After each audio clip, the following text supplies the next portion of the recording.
Welcome to the Hobby Jogger Podcast, where elite athletes and ham and eggers lace up their stories. We explore the common ground that running creates, from the world-class runner to the hobbyist hitting the pavement, trail, or treadmill. Expect a blend of inspiration, laughter, and the shared joy that makes every step count. Join us on this journey where every run is a story worth sharing.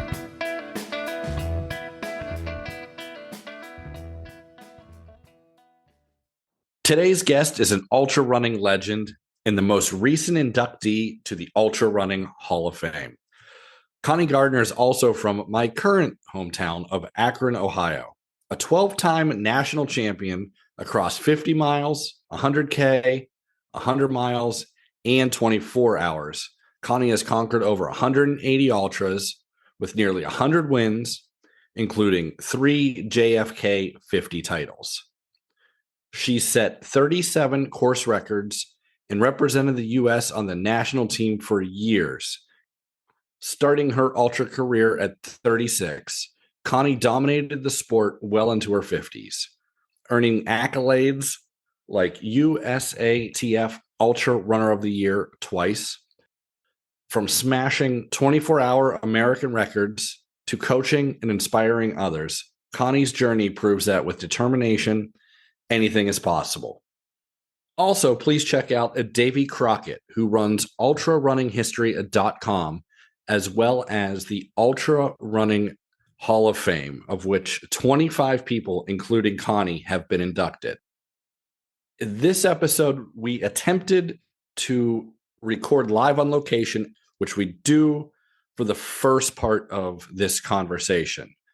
Please bear with us, as we did have some audio complications and needed to record via our normal methods after about the 12 to 15 minute mark, and the audio quality does improve greatly.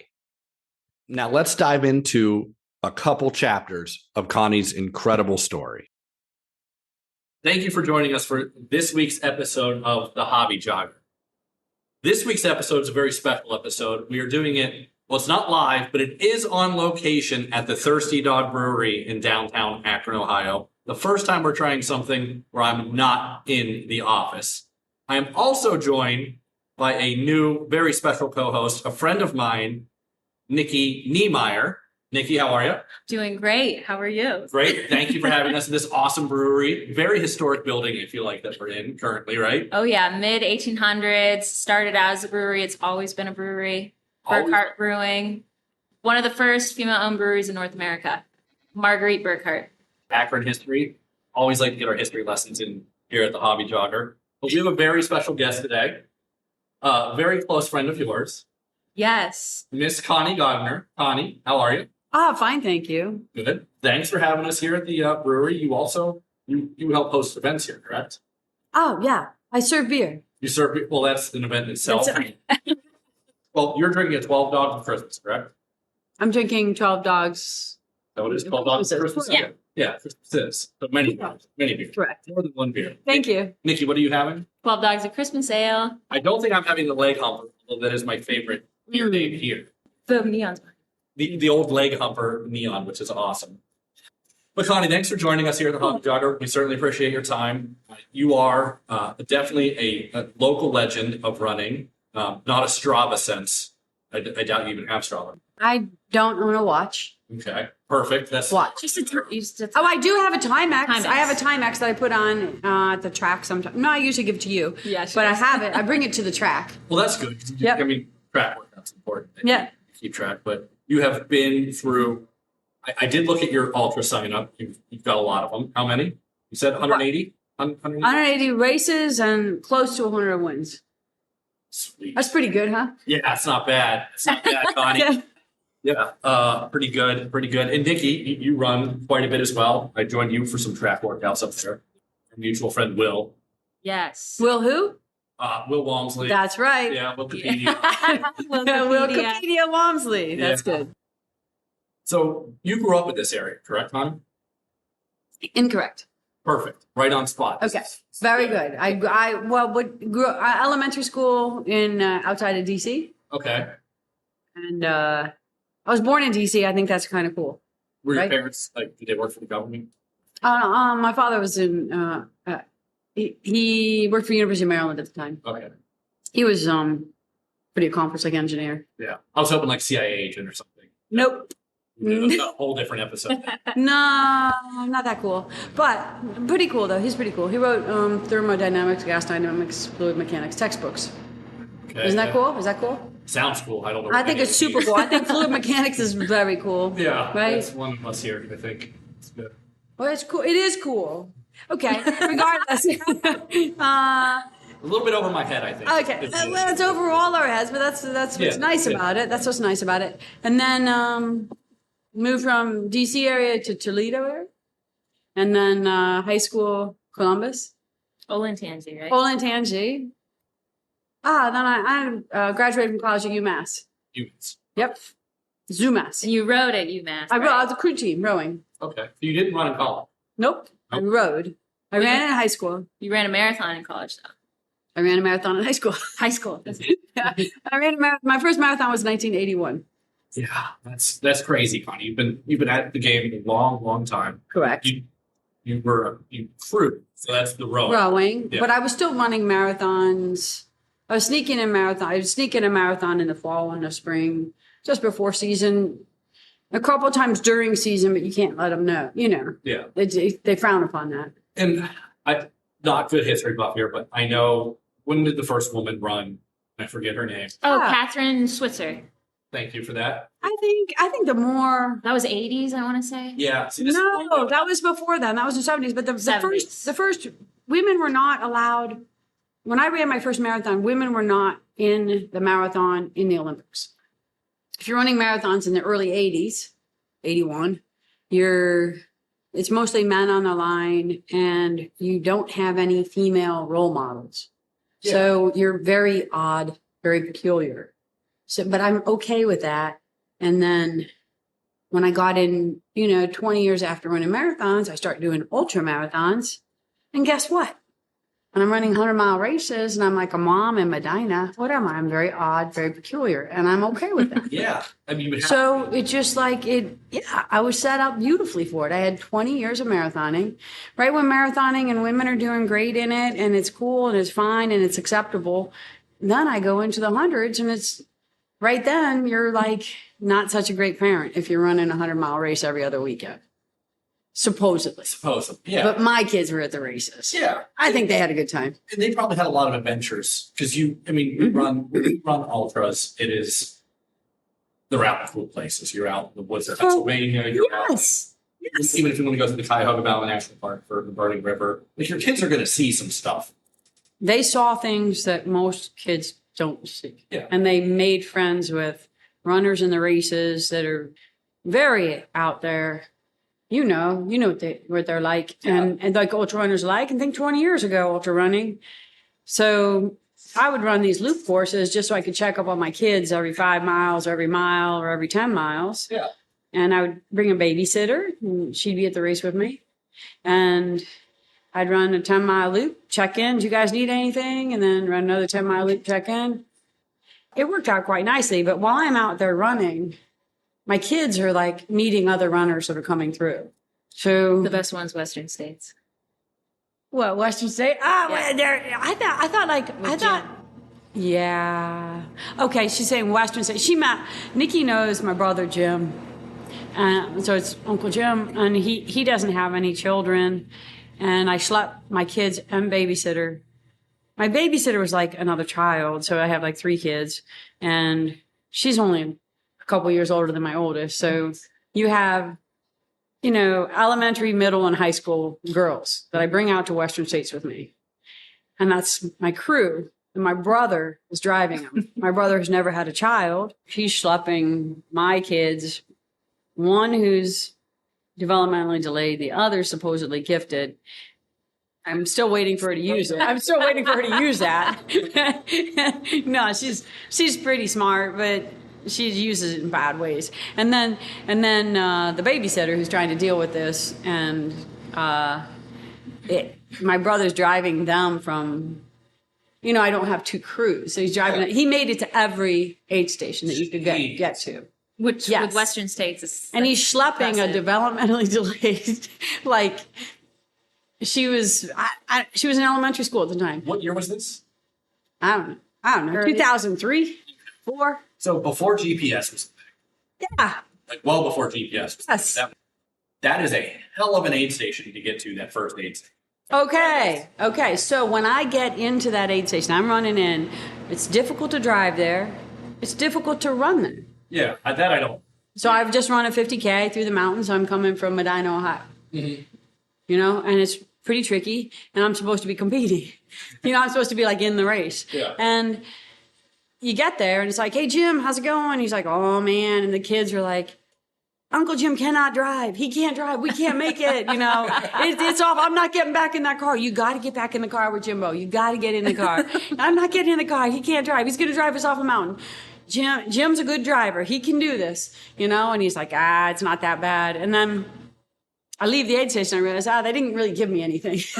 I didn't get anything, you know? It's just a quick update. Yeah. I realize the 3 kids are alive. My brother seems to be okay. And then onward, you know? Yeah. So then I keep going. But wow. What did you hear about that story? When, like at the 'Cause she river heard crossing, Jim's. when it's like in the 80s, 80 degree, 85 over. It's a really, really hot year. And I'm running along the river and my brains are baking in my skull. And I get to the other side and Jim got those kids all the way down to the river. And he's sitting on a rock and he's like, wow. I said, hey, what place I'm in? He said, I can't even count that high. and then he's like, do you know how hot it is out here? Do you know how long? And then Abby starts saying, Jimbo made us come down here. There are cougars out here. We're going to get killed. I don't know how we can get back. And then you like hike up to Green Gate and it's just bitching, moaning. Everyone's falling apart. And she's taking care of them. And I'm like, it'll be okay. Come on. You can make it. You can make it. You know, so I don't have like, no one's cheering for me. I'll just say that. But I think that makes it a lot easier. I think when you have people catering to you, and I would see at the races, these like wives like all over their husbands and giving them whatever they need, or like women coming in crying like, you know, and they're getting, they're just wasting a lot of time. I'm getting in, checking, making sure we're all okay and getting out. I'm not wasting any time. I'm taking care of myself. I'm taking care of them. It's all fine. No one needs to take care of me. It makes you a little bit stronger. You're fine, right? Yeah, and I've definitely been in a situation where I've run into aid stations with people, their girlfriend or significant others there. They're the ones freaking out. Yes. But my brother doesn't care about what I look like. No, He just knows, he wants to Con. And then he's like, Con, these kids are a handful. Was this before or after he took him to Subway? Oh, he said, there's no place. He couldn't find any place to take him to eat. They knew nothing. There was nothing. So they were very hungry. When he found a place, he took them to a Subway and they're starving. And the 3 of them, he gets them all subs and we're competitive people, right? So they start to eat the subs as fast as they can. And Abby challenged Gwen. Abby says, Gwen, I'm going to beat you. Gwen shoved the whole sub in her mouth, swallowed it. And then she said, I won. And Abby said, you didn't finish your soy milk. And then Gwen looks and chugs the soy milk. So then within 2 minutes, little Gwen projectile vomited the whole lunch all over the table in Subway. And Jim, who's never been around children before, is there. The babysitter is like, I'm hitting the jackpot with this family vacation. She doesn't care. But it's just like, and Abby's laughing hysterical. She's having a blast. And she's just picking on the babysitter, picking on her sister. Yeah. You have to take it on as a challenge. Yeah. When I'm running Western States, trying to get in the top 10, it's like, I need to get in the top 10 to get there the next year. I have a lot more on my mind than I'm actually trying to wrap it up to get done so the kids can get to bed.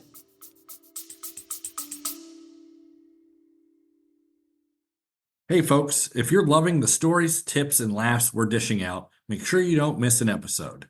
Hit that subscribe button so you're the first to know when a new episode drops. And hey, if you've got a second, why not leave us a review? Your feedback helps us improve and keeps this running community growing. Lace up, hit subscribe, and let's get back into the show. There's a very historic race in particular that I want to ask you about, Connie, because it's coming up this weekend. It's a race that you've won, the JFK 50 miler down in Maryland. Yeah. I think I might be wrong with this. I'll have Will fact check me again, but I think it's the only race that takes place on the part of it on the Appalachian Trail. Yeah. I like 10 or maybe a half marathon, maybe 10 miles. You run up a hill and then you go into Appalachian Trail for about a half marathon. And then you jump onto a towpath. And by the time I was on the towpath, 10 miles into the towpath, a lot of times I was all alone. JFK. That's great because it's Appalachian Trail, pretty rocky. Every year was different. Sometimes there'd be ice on the rocks. Sometimes there'd be snow. There was a year I finished in like shorts and a jog bra. I mean, it just snowed. It just snowed this weekend. So yeah. One time I wiped out at mile 3. Like the first water stop, the water was all over the ground and it was just a sheet of ice. So you don't know what you're going to get. And sometimes the trail is just covered with leaves and I'm tripping over all the rocks on Appalachian Trail. And other times the leaves are gone, like somebody blew them. So maybe it was just like, Mother Nature just blew them away. But Appalachian Trail for me was always a bit tricky, and it made me feel like I'm not a very good trail runner. I tried to do my best I could on trails, but I think people thought I was a road runner, not a trail runner. But then that thing that came out that Davy Crockett did with the Hall of Fame said I did a lot of trail races. I think I 80% trail races, and I'm considered a road runner. But on the Appalachian Trail, I felt like a road runner. I was like tripping all over the place. I'd usually have quite a few women ahead of me on there, but right when we got onto that towpath, I could catch them. Yeah, pretty much any trail out in Pennsylvania in between Pittsburgh and Philadelphia is going to be very rocky. They are.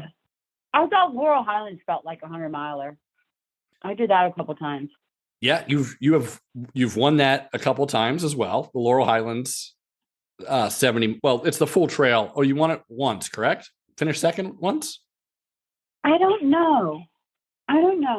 One time, both times I got lost a lot. You got lost in the Laurel Highlands?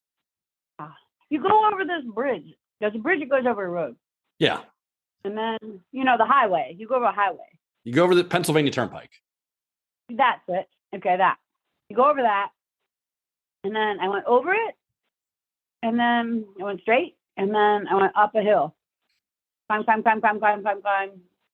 then it just kind of stopped. And then I go all the way back down the hill. And there's nothing. And they go, well, I must have missed something. I go all the way back up the hill. And come all the way back down. And then there's a little teeny tiny trail that looks like a deer trail or something. That right after you get over that bridge, over that turnpike, it takes a right. And then I get into the aid station. And I was first going in there. I get into the aid station. I'm just like dropping F-bombs, like, like, what the fuck, could you just leave a sign? And these are all volunteers. Then all of a sudden I realized, what's coming out of my mouth? All the stuff in my brain is coming out and I need to keep it in.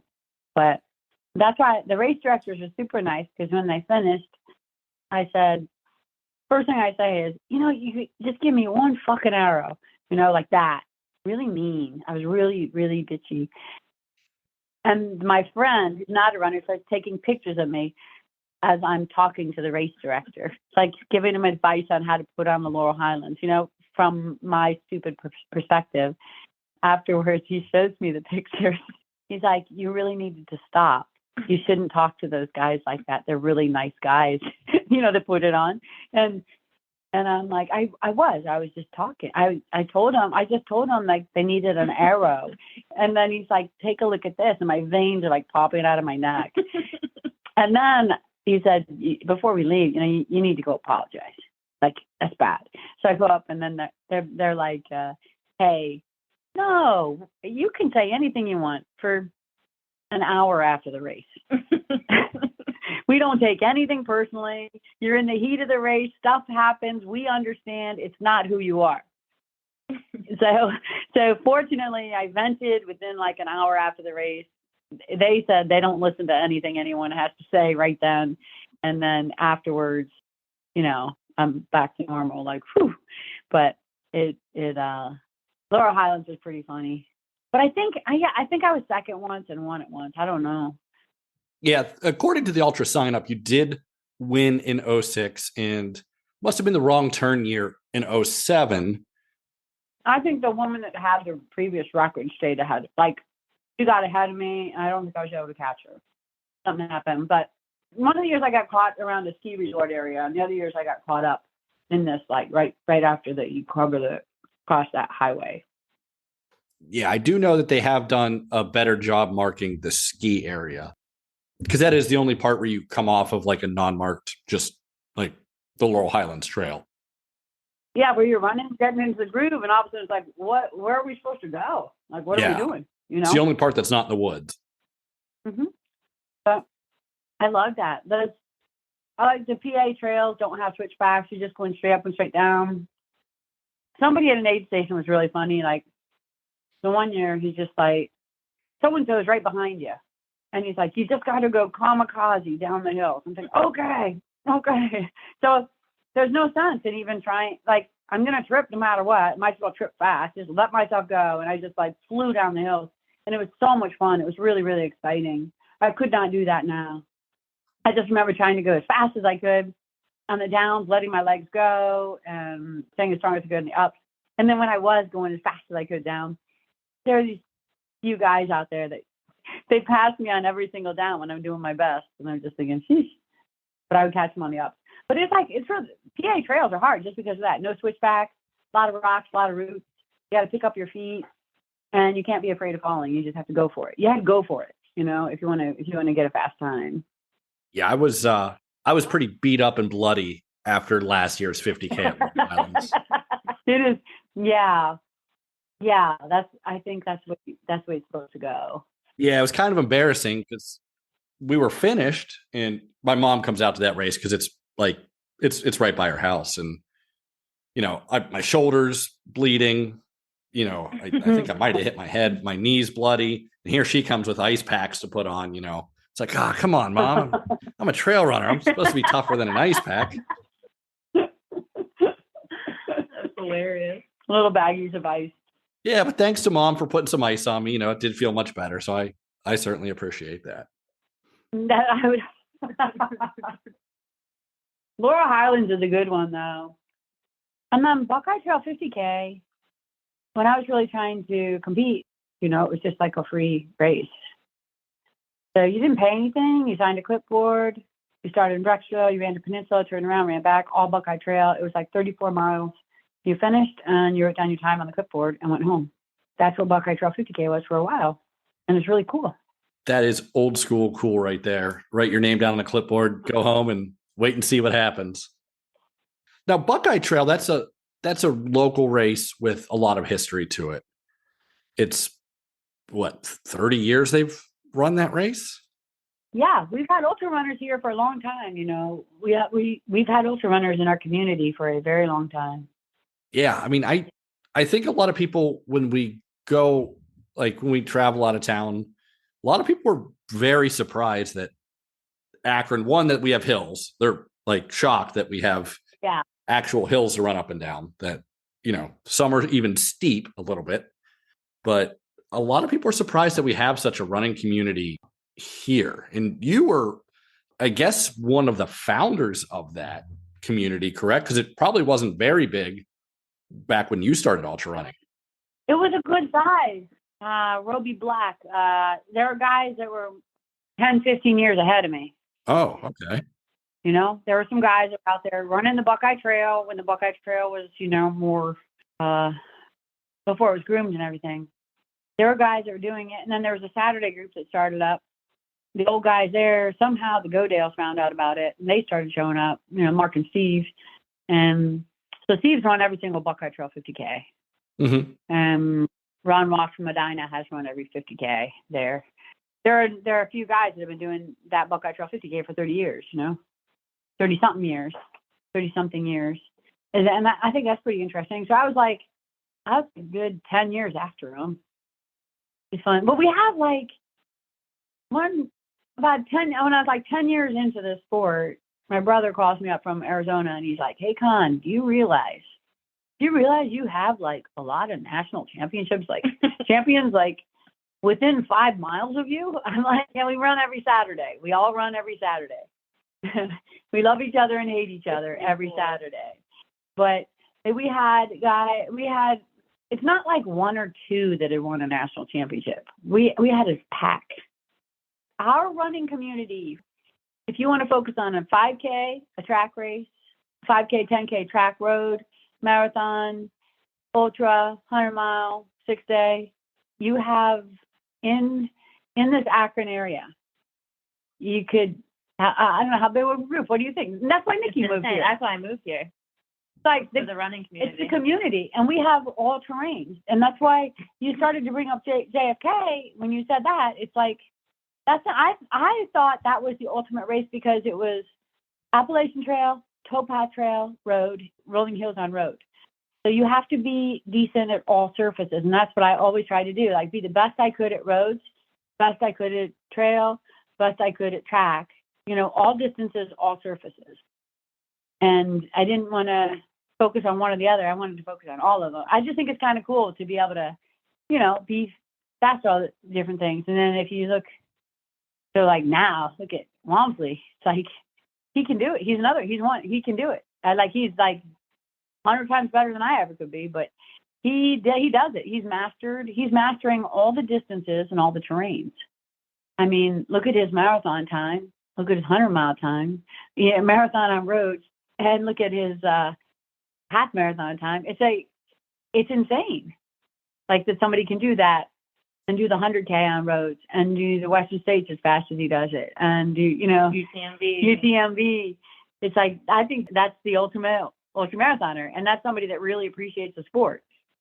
No way can you be great at all the surfaces, all different. But JFK, he won JFK. Why? Because it's all the surfaces. It's all the terrains. You have to be good at everything. Yeah, there's not many that were going to beat him on the Appalachian Trail, and there's even less that were going to beat him on the flat road after that. There is no one on that starting line has his marathon time. No. That means no one is going to beat him. It's a full marathon on the towpath. No one has a prayer. Who could compete with that? It's amazing.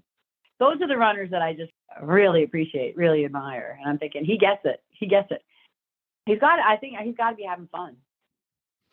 Yeah, definitely seems like he is. And I know his brother had some fun, which you helped to coach Will. So, you and Nikki helped coach Will and, did some workouts. I wouldn't say that. Will always has fun. I don't know if I call it coaching. It's just Will does what you're supposed to do. He takes advice from different people. You try to give him a little bit of advice, hey, think about this or think about that. He'll take the advice if he thinks it's okay, but he looks at all. He does a little research. Yeah, he's a little bit analytical. But Connie, one thing you do, and I told you this before, is that you have the ability to instill confidence in athletes that you're around, like Will, myself, Nikki, where, hey, here's the splits I want you to go run. You can do it. Go do it. Very nonchalantly. It's not a speech. It's not a rah-rah. But I think that is an attribute that a lot of coaches, now that we have the kind of this era of canned training plans, I feel like that is an attribute that those coaches do not have, of which you possess. And you do coach youth as well, correct? Yeah. That is something that's not to be overlooked when it comes to coaching. Just the ability to do that, where in the story real quick, we were up running whatever maniac workout Connie had us doing on the track with me, Nikki, and Will. And she's like, what's your time? Well, I don't know, whatever I said, my marathon time was. Oh, so you can run 400s and 130, whatever that pace ends up being. I'm Yeah, sure you'll let me know, and you're probably upset with me that I don't know it, but 6 minute mile pace. yeah, you were just like, just go do it. You're fine. You are fine. It's a 400. You'd be fine. You're fine. It like working with people, working with kids and stuff like that. I don't know. I just always, I remember, like I figured out a lot of things through the years, and if I could have known it sooner, I would have saved myself a lot of time. Like it took me 20 years to take an hour off my marathon. 20 years of figuring things out. And then I've never considered myself a fast runner or a natural runner, but I like to work at it and try to figure out different ways to get myself faster. And for me, the track workout made it so I could pull off the tempo run. And if I could pull off the tempo run, I knew I could pull off the race. And I always knew that going to the starting line, no one had more aerobic miles than I did in my life, because I've been running really long distances for a really, really, really long time. So I have the aerobic thing done. The tough part for me was turnover. Just take a look at you, and I just know that I ran my 400s in 90 seconds and 800 repeats in 3 minutes, and it was fine. So I'm thinking, yeah, you're fitter than you're faster than I was then. So you should be able to do this. It should be a nice little workout for you. I mean, it's going to be challenging for you when you first get there because you haven't been on track. And when was the last time you'd been on track when I saw you that day? I would say probably the year 2001, Connie. I knew you were going to pull it off, though. I knew you'd have fun with it. And you also had Will and Nikki for comic relief, and that comic relief is super important. Yeah, because that takes the workout, and it takes the workout of workout. It takes it out of it. It's like it makes it just like a game, and it's just fun to watch people just work together and take turns leading the 400s and pull each other along, push each other along. And you were all chit-chatting like the first 200. You get quiet towards the end of the 400. It was perfect. You did it perfectly. But it was all fun. It was just all fun and games. Yeah. So you get a workout in, you have a good time with friends. If it's a workout, what happens is your heart rate goes too high. If it's work, if it's not fun, if you're pressing too hard. You're trying to learn how to run fast and relax. With a bunch of friends, people like Will, it's relaxing. And Connie, I was very surprised at how quick you notice a difference from those workouts. Just running like a handful of 400 and 800s a week makes a massive difference in training. Yeah. And I noticed that myself. And for me, I was always struggling on track workouts like 30, 40 years ago. When I would get to like a race, it's like nothing was as bad as a track workout. But I just want to make sure that when I'm with people on the track now, I want it to be an enjoyable thing where you look forward to getting out there and just doing your best versus stressing about, oh my God, it's track day and this is going to be hard and I got to pull this off. And, I don't think the people that come to the track with us are feeling that. Like, no. People are rolling into the workout 5 minutes late and then getting out of the car and joking about stuff. A lot of times at the end of the day, we'll play little games. Our last track workout went last Wednesday. I was thinking, I'm running on the track. I'm thinking, hey, we should probably, I wonder if my friend Tom, 70, Tom and I are old. And then Nikki's there. I wonder if Tom, myself, and Nikki could run a relay for a lap. And Will would take on the whole 400 if we could beat him. And then we all realized, Nikki's like, well, I can't hang with him for a 200 in his 400. And then Tom and I don't have a prayer of hanging with him for 100 in his 400. It's like, oh my gosh, I wonder what kind of lead we'd have to take in order to beat Will in that 400. But at the end of a workout, you're playing games like that. It's just fun. It's fun. It's like you're a kid again. You're just trying to figure things out. Is this the 5 a.m. Wednesday workout, Connie? Yes. Okay. So it's a 5 a.m. Wednesday morning workout. So our workout is we start on the line together, and then Tom and I run a steady pace, fast for us. a little faster than our marathon pace. And then Will takes off, and when he laps us, then we're done with that interval. But he was lapping us, and then we're thinking, man, he's lapping us before he even hits the mile. So then at the last interval, I took a 200 lead. And then Will comes flying around, and then Tom will make comments like, wow, you know, he just went, it's scary when you hear this, because Will's massive. It's scary when you hear his body coming around, you know. It's like we're kind of jumping out of the way. He is a large lad. That is for sure. Yes, he is. Well, I know it's tricky because I used to be the person to try to catch. It's very difficult when your finish line is moving. Yes. So it's actually a really good head game for Will, because he has to pick it up and kick harder to pass us. And when he passes us, then he's done with his interval. So it's very, I think it's real good for your brain. It's harder than just running a regular mile, but it's more fun. Yeah, he is a very unique, skilled athlete. He's one of the only people, actually might be the only person that I've seen. He played the 2 position, which is called hooker in rugby, and could play the 10 position, the fly half as well, which couldn't be polar opposite of positions on a rugby field. But yeah, very, very diverse athlete. And I know just from talking to him that, Connie, you definitely instilled confidence in him to go down there and run a 2:48. You just have to make sure you want your goal to be slightly unattainable. And for him, a 2:48 was attainable based on like the way he was running his splits and the workouts. And I do ask him like what he's doing over the weekend and stuff. And things were falling into place pretty quickly. But it's still his first marathon, so that makes it a little bit unattainable. That makes it your first marathon, you're not going to nail it. But he has to have that goal of the 2:48 just in case he does nail it. If you don't have the 2:48 goal, if his goal is sub 3, he would have run 2:59 3 hours. And I want him to go to Boston, you know. I think everyone should. I think Boston is like one of our races runners in the United States need to experience. Like racers need to experience. It's part of the history of our running in the United States, you know, the Boston Marathon. Yeah. And I want him to be a part of that. But I would hate to see him run a 2:52 or 2:55 and not qualify if they have some kind of, you know. And the old standard for men used to be 2:50, and I just want him to be solidly under that. If he just thinks about it, then he has a shot of doing it. If you're not thinking about it, you're not going to just go out and run 2:48 without thinking, you know. And I always told that to kids I coached as well. Like, what are your goals?